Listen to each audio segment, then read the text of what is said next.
同样是念佛修行，为什么有的人越修越顺，家庭和睦，有的人越修越苦，家里鸡飞狗跳，一身的毛病？同样是做善事，为什么有的人做一点好事，福报就像滚雪球一样越来越大，有的人做了一辈子好事，却一点好报都没有，反而灾祸不断？差别到底在哪？不是菩萨偏心，也不是老天爷不公平，是有的人懂回向的道理，有的人不懂。不懂的人把福报当成自己的私产，一分一毫都舍不得给别人，结果越捂越少，最后全漏光了。懂的人把自己的小福报融进天地的大福报里，结果不仅没失去，反而拥有了更多。今天我就把这个藏了几千年的秘密说透，你越舍得把功德回向给别人，你的福报就越多。你想想看，你手里有一滴水，你把它放在太阳底下的马路上能撑多久？几分钟，5分钟不到，这滴水就被太阳晒干了，什么都没了。这滴水就像是你平时做的一点点好事，念的一点点经，你把它捂在自己手里，稍微遇到点生活的烦恼，脾气一来立刻就蒸发得干干净净。那这滴水怎么才能永远不干涸？怎么才能让它不管经历1000年、10000年，哪怕遭遇狂风暴雨，都一直存在？只有一个办法，也是最聪明的办法，就是把它扔到无边无际的大海里去。只要大海不干，你这滴水就永远在，而且这滴水不仅在，它还拥有了整个大海的浩瀚力量。这就是老祖宗讲的回向最核心的秘密。回向不是让你把自己辛苦赚来的钱白白送给别人，不是让你当个吃亏的傻子，回向是把你那一点点可怜的，随时会被你的脾气烧掉，被烦恼漏掉的小福气融进天地宇宙的大福报里去，给你的福气上了一个永远保值的保险。可是很多人就是想不通啊，总觉得给出去自己就亏了，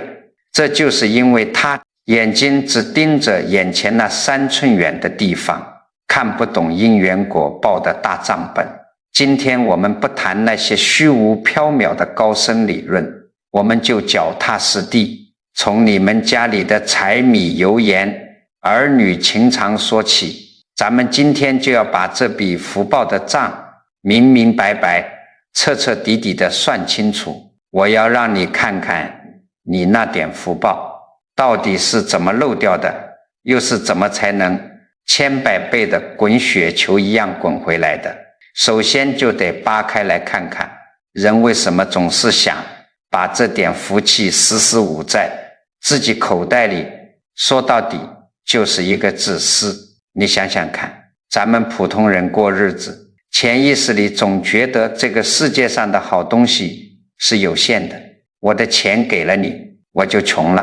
我的饭分给你，我就饿了。这是世俗的物质规律，所以你们跑到佛堂里念经磕头，做了一点点善事，潜意识里也把它当成银行里的存款，觉得这可是我辛辛苦苦攒下来的功德币。要是按照师父说的，回至向他分给别的众生，那我儿子买房子谁保佑？我孙子考大学谁保佑？这笔糊涂账，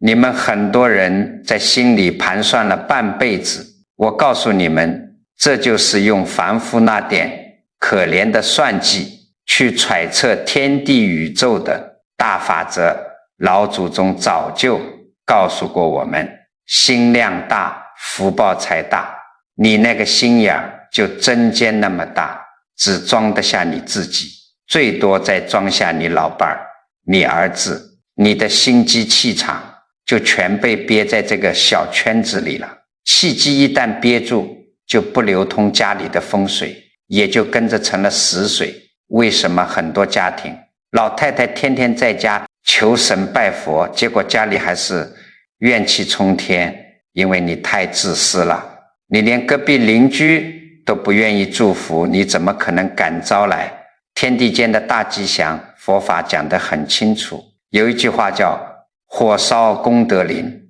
什么意思呢？我给你描绘一个场景，你看看是不是？就在说你早上起来洗脸刷牙，干干净净的在佛像前念了1个小时的经，念完之后心里觉得哎呀，今天真清净，我有功德了。结果刚走出房门，一看儿媳妇还在睡觉，没做早饭，或者看到老爸把泥巴鞋踩在地板上，你那火气蹭地一下就上来了，扯着嗓子就开始骂，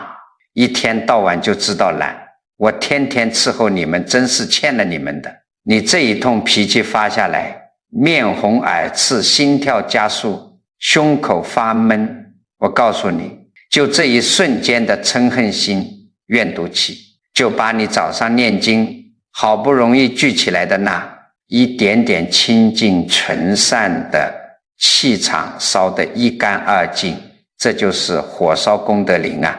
你以为你的福报是被别人抢走的，是被佛菩萨扣掉的，根本不是，是被你自己那点狭隘的戾气怒火给一把火烧光了。你们要晓得，人不把心胸打开，不把福气回向出去，你就永远在这个贪嗔痴的泥潭里打滚，随时随地都在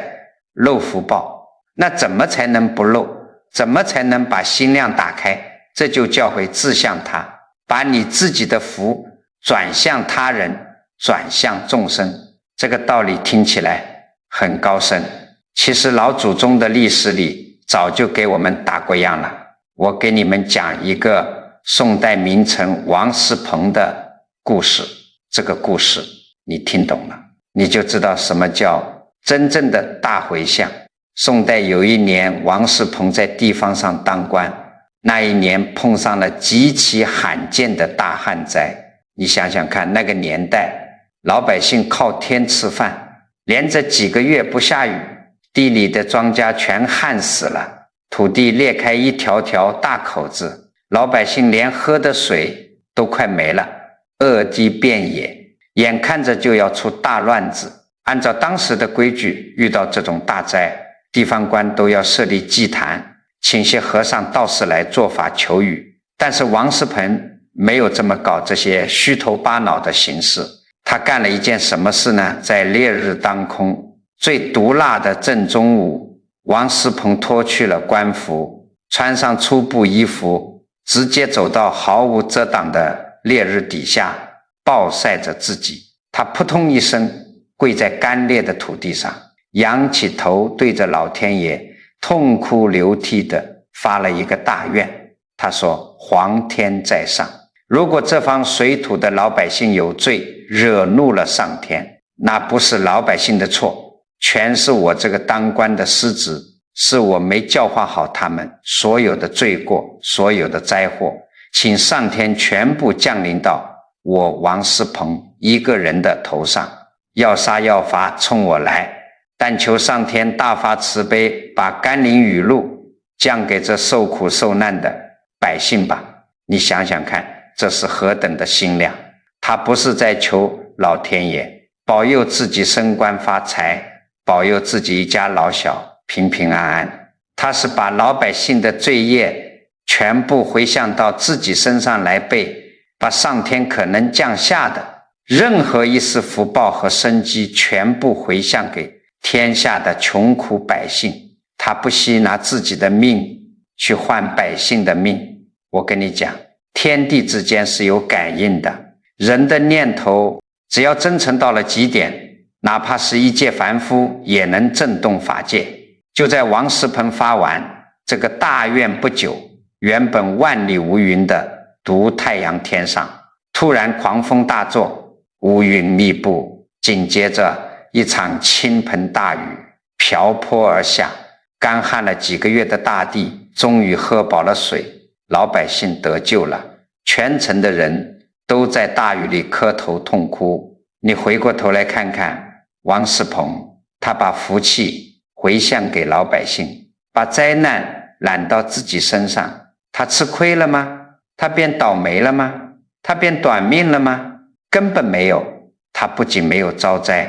反而因为这无比广大的心胸和阴德，成了一代名臣，千古流芳。他的子孙后代也蒙受了他巨大的福音。这个道理很简单，当你把心打开，把哪怕一小点福报回向给天下人的时候，你的心就已经和天地同频了，和诸佛菩萨同频了。天地之间最浩然的正气就会源源不断的加持在你的身上。咱们今天在座的老年朋友，你听了这个故事，你不用跑到大太阳底下去求雨，你也没有那个机缘去救一个县的老百姓，但在你们的日常生活中完全可以运用这个原理。你每天念完佛，扫完地，哪怕是给家里人做完一顿饭，你心里不要老想着哎呀，菩萨保佑我儿子赚钱，你把心量放宽一点，你在心里默默地说，愿我今天念经的这份清净回向给全天下所有生病的老年人，愿他们都能免除病痛，愿我今天做善事的福报回向给天下所有在外打拼的年轻人，愿他们都能平平安安。我告诉你们，只要你这个念头一转，你身上的那个憋屈的狭隘的死气场砰的一下就被彻底打开了，家里的风水立刻就变了，因为你的心不再是一个漏水的破桶，而变成了一个能够承载太平洋的汪洋大海。那些家庭里的鸡毛蒜皮、婆媳矛盾、邻里恩怨，在这个大海面前连个水花都翻不起来，那火烧功德林的无明业火自然也就被这大海之水浇灭了。这就是扩充心量的第一步，打破那个自私的小我。但是光打破小我还不够，很多人虽然知道要把功德回向出去，但在具体做事的时候还是容易掉进另一个大坑里，总觉得行善就像是在集邮票，做一件事就必须得记下一笔账，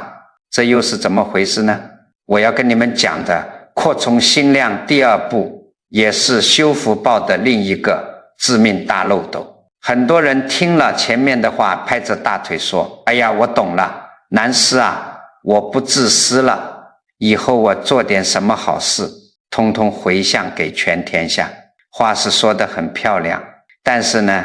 他骨子里那个当账房先生的习气根本没断，他不仅没断，反而把这个账本越记越厚了。你想想看，你平时做点好事，心里是不是总有一个挥之不去的小本本？今天在公交车上给老人家让了个座，心里头拿笔画了一道，前天做了一件善事，明天去放生，买了2条鱼，心里头又画了一道，菩萨你看，我又积了点阴德，你这哪里是在修行，你这分明是在跟老天爷讨价还价。你干什么事都死死地盯着表面上的那个数量，这就叫执着在世向上。我们老祖宗的学问讲得非常透彻，天地万物的运转分个事和理。什么叫事？你今天念了3万遍的经，你今天捐了500块钱，你今天把家里里里外外打扫得干干净净，这些通通都叫事。只要是事，它就是有生有灭的，做完了一阵风吹过它就结束了，它的能量是非常有限的，你把它死死攥在手里，当成功劳簿去炫耀，或者在心里暗暗期待回报这股契机，立刻就变成了死水一潭。那什么叫理呢？理就是天地间生生不息不生不灭的大道规律，我们要学会把做完的事毫无保留地划入这个浩瀚无边的理之中，也就是佛法里常讲的回事向理。咱们直接拿你们每天都在干的家务活来举个例子，咱们老一辈的人哪个不是在家里任劳任怨？你在厨房里切菜、炒菜、炖汤，烟熏火燎，忙活了一大晌，最后端出热腾腾的一桌子饭菜，把儿女们叫来吃，这本来是极大的布施，极好的修福机会。可是你饭菜一上桌，心里那个傲慢的我就冒出来了。你两只眼睛直勾勾地盯着儿女，心里盘算着，我累得腰都直不起来了，你们吃我的喝我的，还不赶紧说两句好听的，吃完了还不赶紧抢着去把碗给洗了。结果呢，儿子今天在外面碰了一鼻子灰，心情郁闷，低着头3口2口扒完饭，抹抹嘴回房间关门了，连句妈你辛苦了都没说。你这一下可受不了了，无名业火直冲脑门，把围裙一摔就开始破口大骂，我真是造孽啊，伺候你们这一窝白眼狼，累死我，连个响都听不见。你们要晓得，就你发火骂人的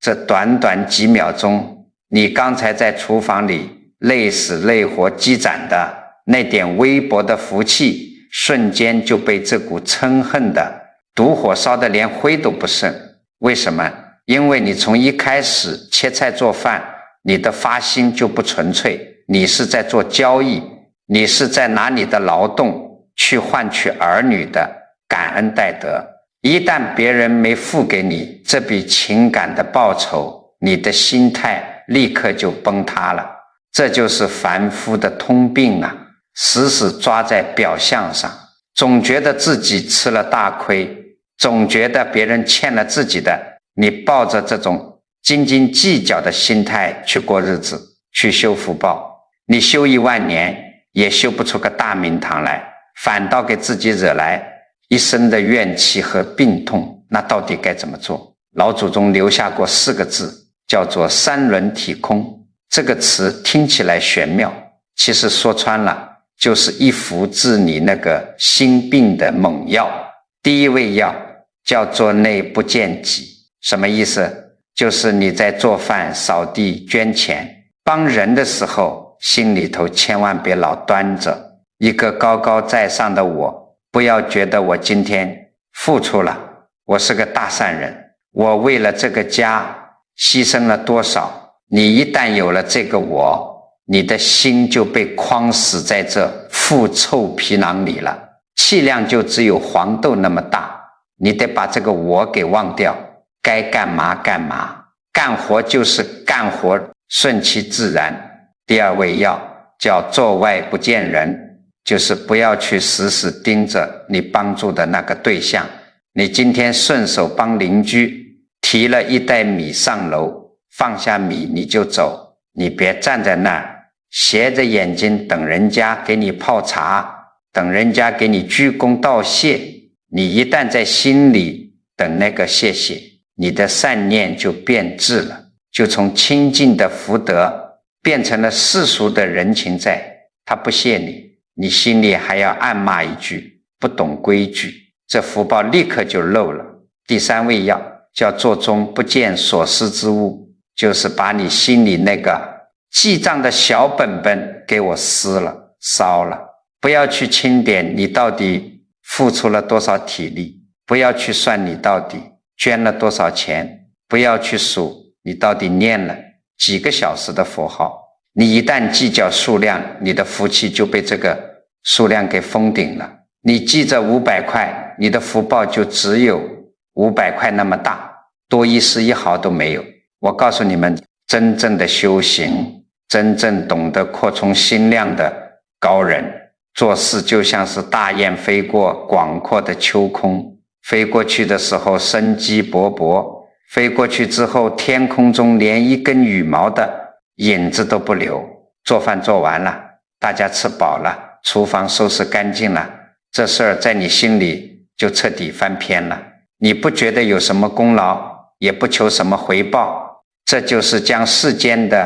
繁杂小事直接融进了天地间清净无为的大理之中。当你真能做到做完就放下，绝不回头看的时候，你那个心量才真正算得上是犹如虚空一般广大。到了这个境界，哪怕你只是走在路上，把一块可能绊倒人的石头一脚踢开，就凭这毫无私心毫无挂碍的一念，你的福报就等同于虚空法界无穷无尽。这就叫大事化小，小事化无，无中生有，气吞山河。可是话又说回来，一个人如果能够做到不计较不贪求，把心里的账本撕掉，这已经是相当了不起的境界了。但在我们这个世间，大多数人行善积德，终究是抱着一个强烈的目的去的，求平安，求发财，求消灾免难，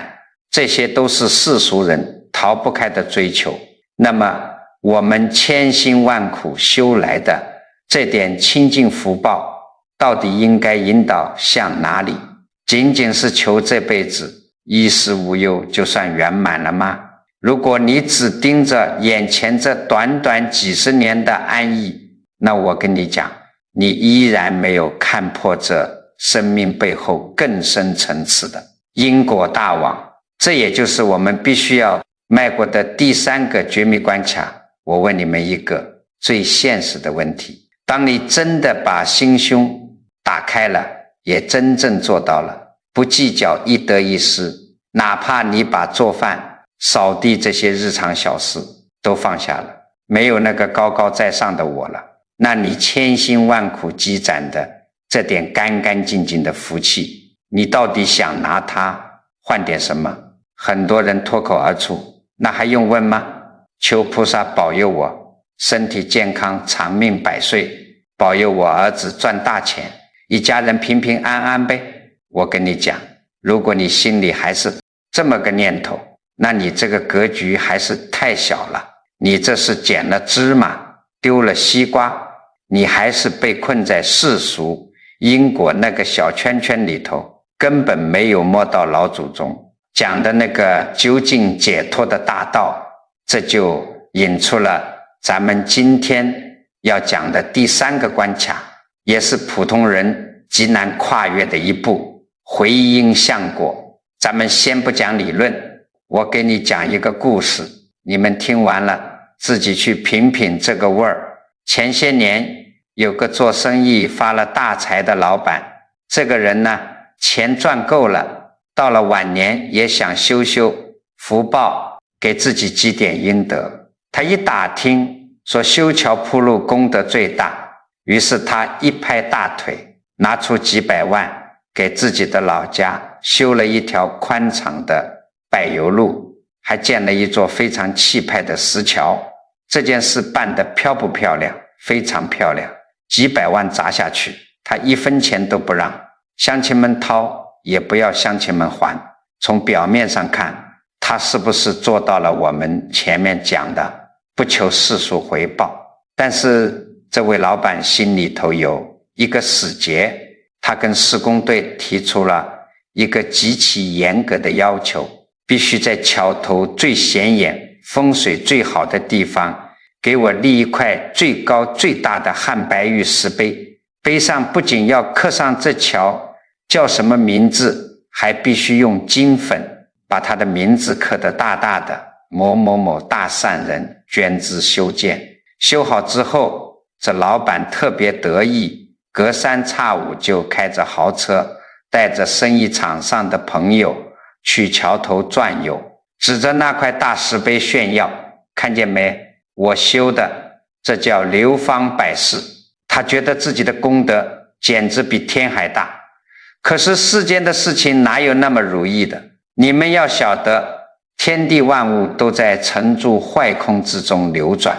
过了没几年，当地遭遇了一场百年不遇的特大暴雨，引发了山洪泥石流，那洪水像猛兽一样冲下来，连根拔起几棵大树。好巧不巧，正好砸在这桥头，桥倒是没塌，但是那块象征着他无量功德的汉白玉石碑被砸得粉碎，直接卷进泥石流里，连个渣都不剩了。这老板听到消息，连夜开车赶过去，到了现场一看，自己花了那么多心思，指望着流芳千古的名字，现在成了一堆烂泥，他那个心啊，瞬间就崩溃了，当场急火攻心，血压飙升，扑通一声倒在泥地里，送到医院一抢救，中风偏瘫了，后半辈子只能坐着轮椅，连话都说不清楚，天天在家里流口水发脾气，生不如死。你想想看，这老板修桥铺路，本来是积了天大的福报，怎么最后反而落得个半身不遂的下场？这个道理很简单，佛法讲得很清楚，这就叫你种的是世俗的因，求的是世俗的果。你虽然没有要钱，但你求的是名，求的是那个石头刻成的虚荣。既然你把你的福气死死地绑在一块石头上，那石头终究有一天会风化，会碎裂。石头一碎，你的心就跟着碎了，你的心一碎，你的命也就跟着垮了。很多人觉得这个老板太傻，太执着，可是回过头来看看咱们自己，在座的各位老菩萨，你们比那个老板又能聪明到哪里去呢？你不求可悲，但你求你那个儿子能当大官，发大财。好，老天爷保佑，你儿子真发财了，成了千万富翁。结果呢，有了钱，人在外面应酬就多，诱惑就多，最后家外有家，天天跟你儿媳妇闹离婚，搞得家里乌烟瘴气，孙子因为家里不管，拿着钱到处挥霍，染上一身恶习。你看着满屋子的钱，你心里痛苦不痛苦？你每天以泪洗面，这难道就是你当初磕头念佛求来的福报吗？还有的老人天天念经求长命百岁，好，你活到了95岁，可是你身边的老伴走了，老朋友全死光了，儿女们天天为了生计奔波，一年到头也来看不了你几次，你一个人孤零零地躺在床上，浑身是病，插着管子，天天盯着天花板发呆，生不如死。这种长寿究竟是福报还是折磨？我告诉你们，凡是世间的东西，不管是钱财名誉地位，还是你这个肉身，通通都是有生有灭的，通通都是带着烦恼和副作用的。你把千辛万苦修来的清净功德全部拿去换这些世间的泡沫，这就叫拿着无价的夜明珠去换了一堆烂泥巴。这就是世间因果的可怕之处。求发财得发财，求长寿得长寿，但等这福报享尽了，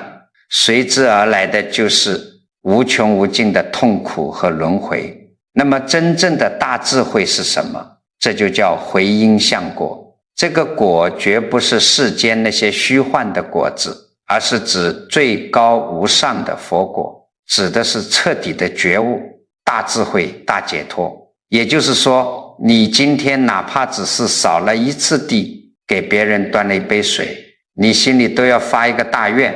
你不要发愿说愿我这辈子吃穿不愁，你要在心里默默地说，愿我做这点小事的微薄善根回向给无上的智慧，愿我在临走的那一天头脑清醒，心里不慌，没有病痛的折磨，清清静静地离开这个世界，不再受轮回的苦楚。也愿全天下的众生都能破除心里的无明烦恼，获得究竟的解脱。你想想看，这种心胸，这种格局是何等的通透。当你不再向老天爷乞讨世俗的荣华富贵时，你反而跳出了世间那个沉住坏空的规律。你种下的因是清净无染的菩提因，你结出的果是永不生灭的智慧果。你一旦发了这种大愿，你以为你在人世间就会过得很惨吗？错，大错特错。当你连生死都能看透，连世间的名利都能放下的时候，你身上就不会再有那些患得患失的焦虑，不会再有对儿女的过度干涉和索取。你的心一清净，你整个人就会显得慈眉善目，你家里的磁场就会变得无比祥和。儿女回到家，看到一个心态平和、智慧圆满的老母亲、老父亲，他们自然愿意亲近你、孝顺你。这个时候，世间的那些健康、平安、福禄根本不需要你去求，他们就像影子一样，自然而然的就跟在你身后了。这才是人生真正的大赢家。所以扩充心量的这3个次第，回至向他，打破私心，回事向理，放下执着，回因向果，追求解脱。这3步，一步比一步深，一步比一步高明。听到这里，有些朋友可能要问了，南师啊，您说要把心量打开，把福气分给天下人，这个道理我听懂了，可是我就这么一个普普通通的老太婆、老头子，我每天就算老老实实坐在那里念上一部地藏经，念上1万声佛号，我能产生的功德也就那么一点点啊！全天下的众生有多少？跟恒河沙一样多。我这点微弱的福气，要是平分给这么多人，那分到每个人头上，不连一根头发丝都不如了吗？我自己是不是也就什么都落不着了？你们要晓得，这就是咱们普通人最大的思想误区。你们这是拿世俗的物质规律去套宇宙法界的大道，在你们的脑子里，福气就像是一个苹果，你切一刀分给儿子一半，你自己就只剩半个了。你切成1万块分给1万人，你自己连个苹果核都没了。我告诉你们，凡是有形有相的东西，确实越分越少。但是老祖宗讲的功德福报，心念的契机，它根本不是苹果，它是无形无相的能量。佛法讲得很清楚，福报的流转就像是一根点燃的火柴。你想想看，你现在手里拿着一根点燃的蜡烛，在漆黑的屋子里发着一点微弱的光，这时候你的亲戚、你的邻居，乃至成千上万你不认识的人，他们手里都拿着没有点燃的暗蜡烛，挨个凑过来，从你这根蜡烛上借火，把他们手里的蜡烛也点亮。我问你，1000个人从你这里借走了火，把你这个屋子照得亮如白昼，那你自己手里这根蜡烛的光芒有减少1分1毫吗？根本没有。不仅没有减少，反而因为大家都被点亮了，你周围的环境从一片漆黑变成了光明普照的大千世界。你原本只能照亮自己脚下那1寸土地，现在你能看到千里之外，这就是天地间最奇妙的法则。一灯能除千年暗，一灯能燃百千灯。这在老祖宗的学问里就叫做辗转回向。什么叫辗转？就是像滚雪球一样，你发一个善念回向给一个人，这个人得到了利益，这股气场又扩散出去，回向给10个人、100个人。你的心每扩大1圈，你的功德就成百上千倍的暴增。我给你们讲一个咱们历史上千古流芳的大文豪苏东坡的故事。你们听懂了苏东坡的心量，你就知道自己的福报究竟是怎么滚大的。苏东坡这个人不仅文章写得好，对佛法大道的领悟也是极高的。有一年他最敬爱的母亲去世了，苏东坡是个大孝子啊，心里悲痛万分，每天茶饭不思，在母亲的灵前守着。为了报答母亲的养育之恩，他开始每天恭恭敬敬地抄写佛经，念诵经文，祈求诸佛菩萨能大发慈悲，超度他的老母亲，让他老人家能免受地狱之苦，早点往生到好的地方去。刚开始的时候，苏东坡的心思全在自己母亲身上，这叫什么？这就是咱们前面讲的世俗的孝道，虽然感人，但心量还是局限在自己这个小家庭里。但是抄着抄着，苏东坡毕竟是个有大智慧的人，他心里的那个格局突然就砰的一下被打开了。他停下笔，看着窗外，叹了一口气。他想，我苏东坡失去了母亲，心里如此痛苦，简直痛不欲生。可是放眼这天下，因为战乱，因为饥荒，因为疾病，有多少无家可归的孩子也失去了母亲，又有多少母亲眼睁睁看着自己的孩子饿死战死，变成孤魂野鬼。你想想看，这个时候的苏东坡，他的心已经不再是那个只盯着自家1亩3分地的苏东坡了，他的心和天下苍生连在了一起。于是他立刻在佛前重新发了一个惊天动地的大愿。他说，我苏东坡今天抄经念佛的这一切功德，不再仅仅回向给我的母亲一个人，我愿将这份功德回向给这世间所有失去母亲的孤儿，回向给所有在战乱中死去的亡魂，回向给法界一切受苦受难的众生，愿他们都能仗着这微薄的经文之力，脱离苦海，得到究竟的安乐。我跟你们讲，就这一念之转，可以说是震动十方。原本他抄经的功德只是一条小小的溪流，只能勉强滋润他母亲一个人。可是当他把心量扩充到天下苍生的时候，这条小溪瞬间就汇入了波澜壮阔的大海。这股磅礴的正能量不仅把他的老母亲稳稳地超度到了极乐净土，更让苏东坡自己结下了无量无边的善缘。他后来一生虽然屡遭贬谪，经历了常人难以想象的磨难，但无论走到哪里都能逢凶化吉，都能得到老百姓的拥护和爱戴，最后名垂千古。为什么？因为天下苍生都在无形之中成为了他福报的源泉。这就是辗转回向不可思议的威力。你们在座的老年朋友，你们平时在家里该怎么做？这个辗转回向其实一点都不难，就是顺着你的心一步一步往外扩。比如今天你起个大早，老老实实念了一部经，念完之后你先回向给谁？你可以先回向给自己。你求什么？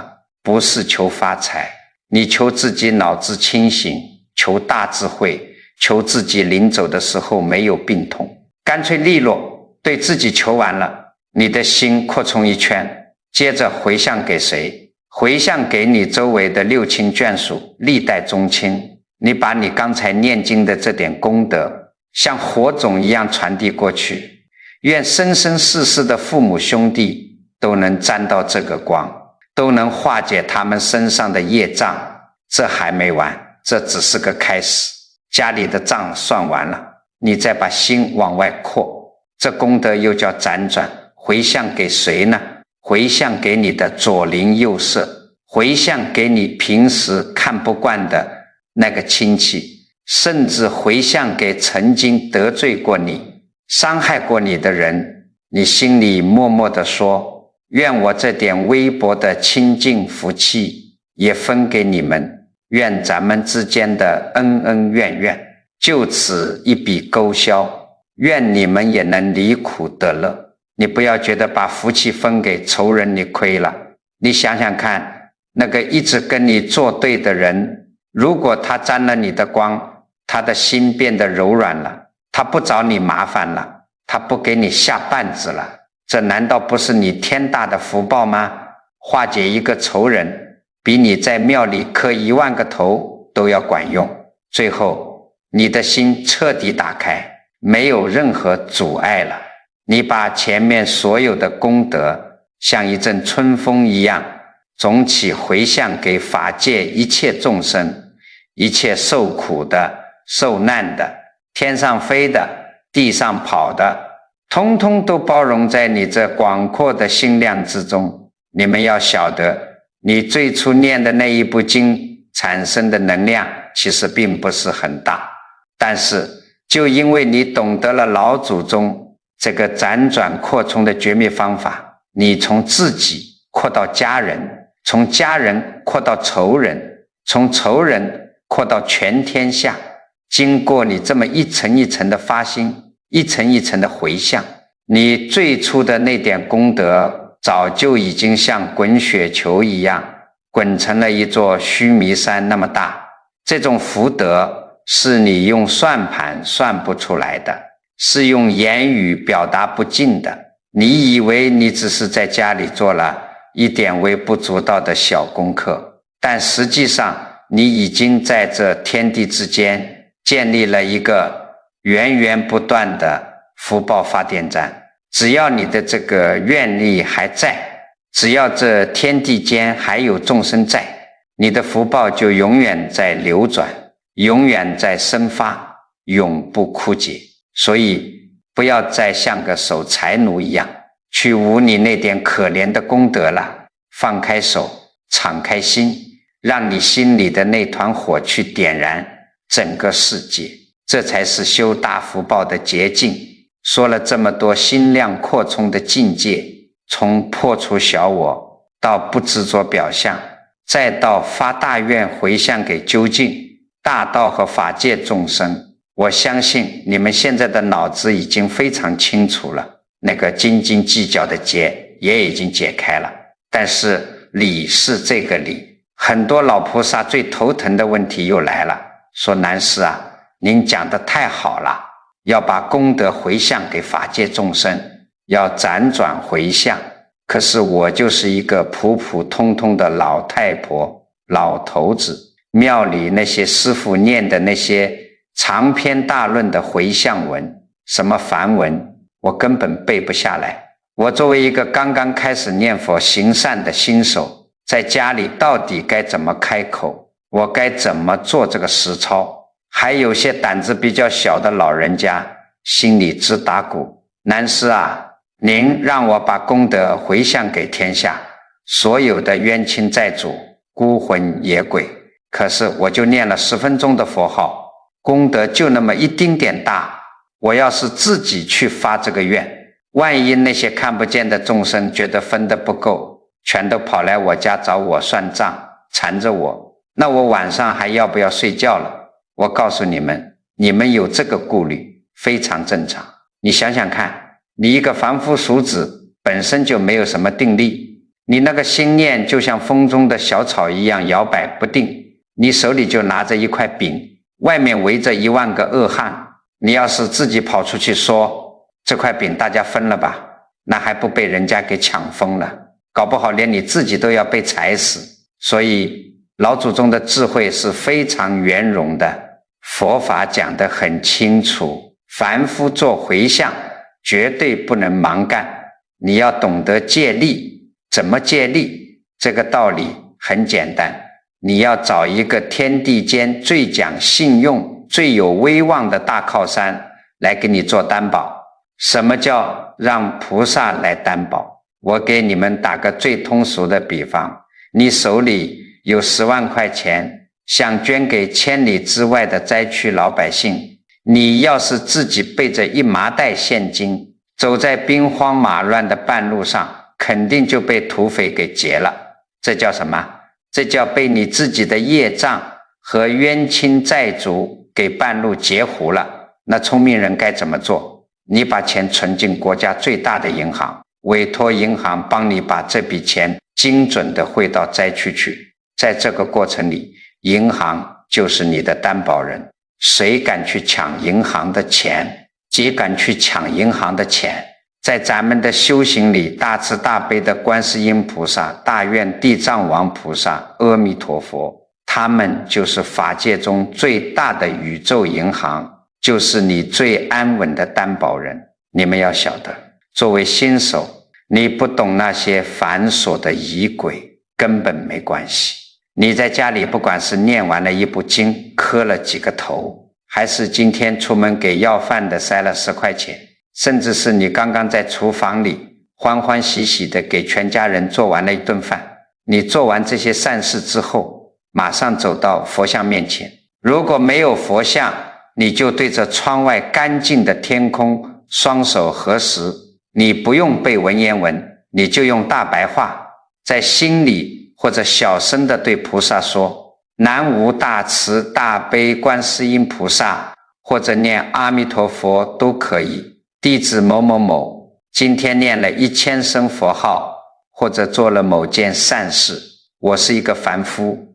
我力量太小，心量也不够清净，我不知道该怎么把这点功德分给别人。现在我把今天做功德的这笔本钱全部上交给菩萨，托付给菩萨，求菩萨您大慈大悲，做我的担保人，做我的大当家，由您来帮我分配这笔功德。你想想看，你把账本交给了菩萨，这叫什么？这叫背靠大树好乘凉啊。接着你可以具体提出你的回向请求了。如果是为了化解自己身上的病痛或者家里的倒霉事，你就接着念，求菩萨做主，将这份功德回向给我生生世世的父母，以及我现在身边的冤亲债主。菩萨您最懂因果，请您帮我调解，把这福气分给他们，愿他们拿到这份功德后立刻离苦得乐，不再找我的麻烦，愿我从此业障消除，身体健康。我跟你讲，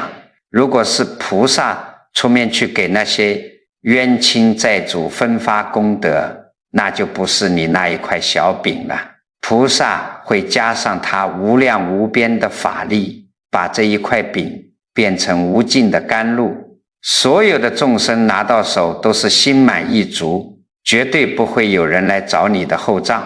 这就叫千稳万当。那如果是家里的孙子生病了，或者儿子在外头找工作一直不顺，你该怎么回向呢？一样的道理，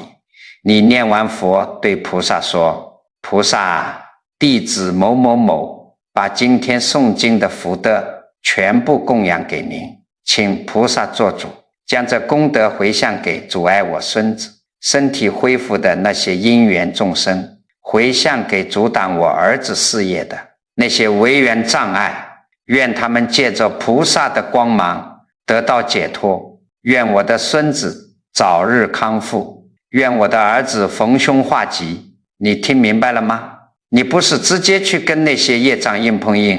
你是请菩萨去当中间人，去帮你还债，去帮你布施。还有一种情况，很多老年人最牵挂的就是已经过世的老伴，或者是自己过世的父母，人死之后在中阴界游荡，或者落入了恶道，他们是没有能力自己修福报的，全指望阳间的亲人给他们回向。可是很多老人家不懂啊，在十字路口烧了一大堆纸钱，一边烧一边哭着喊名字。我告诉你，那种孤魂野鬼多的地方，你没有菩萨担保，你烧的那些元宝，你念的那些福报，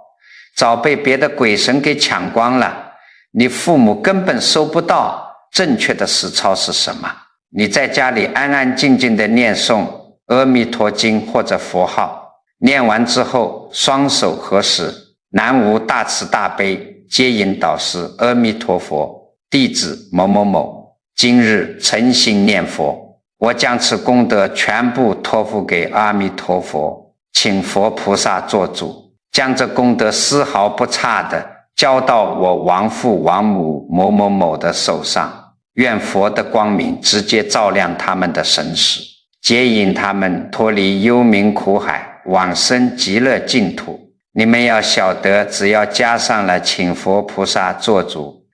做担保这几个字，这就等于给你送出去的功德贴上了一道法界最灵验的快递封条，没有任何天魔外道、孤魂野鬼敢来拦截。这笔福德那是100%，清清净净的到达目标。而且最不可思议的是什么？当你养成习惯，凡事都不自己逞强，凡事都托付给诸佛菩萨去分配的时候，你那个原本紧巴巴的凡夫心，就在这一次又一次的托付中，自然而然的被菩萨的心量给同化了。你以为你只是在求菩萨办事，其实你是在把自己的心慢慢贴近了虚空法界的大慈悲。所以新手根本不需要有任何负担，不管你今天是在佛堂里念经，还是在菜市场里顺手帮别人捡起掉在地上的菜，哪怕是你受了委屈忍下了一口气，你都可以在心里默念一句菩萨做主，我将刚才这点善念全部上交给菩萨，愿菩萨带我回向给十方一切有情众生。就这么简简单单的一转念，不花1分钱，不需要任何复杂的排场，你就已经把世间最繁琐的日子过成了天地间最伟大的修行。你这个家就是被菩萨亲自盖了章，加持过的大风水宝地。好了，今天关于回向，关于心量，关于命运的大道理和实操方法，咱们算是彻彻底底明明白白的给你们交了底了。我这个人有个毛病，就是爱啰嗦，就像老先生怕底下的学生记性不好一样。我真怕你们关掉这个节目，出去溜个弯，或者睡一觉起来，又把老祖宗这些救命的智慧全都还给我了，然后遇到家里那点鸡毛蒜皮的事，又开始火冒三丈，继续去烧你那个功德林。所以我再给你们啰嗦一遍，这几个重点的保命符和救命招，你们一定得刻在脑子里。第一件事，打死也不要再当那个精明算计的账房先生了。很多人行善念佛，就怕自己吃亏，总觉得福报分给别人，自己就没了。我告诉你们，气机只要一憋住，就成了死水，死水就会发臭生病。你必须把心量打开，把那一滴水倒进大海里去，不要计较你付出了多少，不要眼巴巴的等别人的那句谢谢，做完就放下，这就叫三轮体空，这才是真正的大风水。第二件事，眼睛不要老是盯着眼前那3寸远的地方，你求发财求长寿，那是世俗的果子，早晚有一天会坏掉。你要把这千辛万苦修来的清净福气引导到究竟的大智慧上，这就叫回因向果。你心里通透了，不再患得患失了，家里的磁场祥和了，那人间的平安富贵上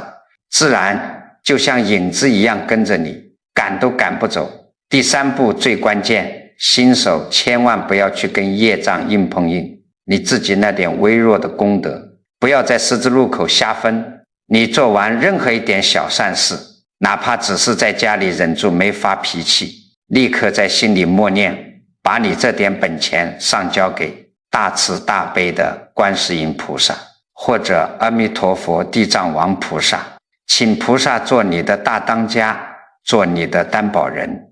由菩萨去帮你代发带回向给你的冤亲债主和天下苍生，有菩萨做保，你的功德绝对千稳万大，不仅滚了雪球，还谁也抢不走。你们要晓得，佛法讲得很清楚，最大的风水从来不在你们家房子的朝向，不在大门开在哪个方位，而在你们的人心啊。最大的改命不是花钱去算命看相，而是改你的念头，改你的行为，改你种下去的那个因的。今天我把这些话掰碎了，揉烂了讲给你们听，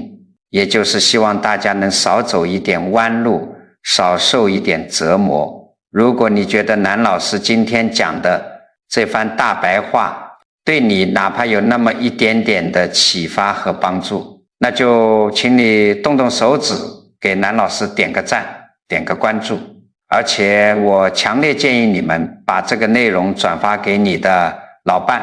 你的老姐妹或者你的亲戚朋友。你要晓得，你这不是在跟风凑热闹，你这是在法布施，你是在救人一命护人一运啊！你想想看，你的一句提醒或者你的一个转发，可能恰好就让某个